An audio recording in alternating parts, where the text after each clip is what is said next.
Bon dia, sóc el professor A. Brasit. Vull explicar-vos algunes coses importants sobre Alacant, la nostra ciutat.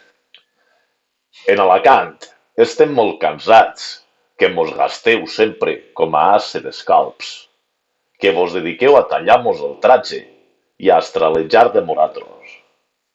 Aquí en Alacant, pa que vos n'entereu que no vos n'entereu, aquí hi ha més gent que xerra valencià, que cosentaina i ibi juntes, que cosentaina, ibi i alguna més les tres juntes.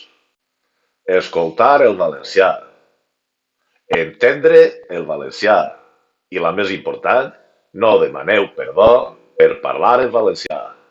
Estes són les tres coses fonamentals.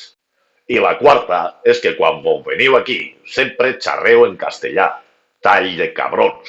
Sempre clavant-vos en Alacant i clavant-vos en vosaltres. Aquí no xerra valencià ningú, no xerra valencià ningú. I després vosaltres, quan vos veniu aquí, sempre esteu xerrant en castellà. Alacant no és el vostre castellanòdrom. Alacant és una ciutat del País Valencià. Vinga, a fer punyetes.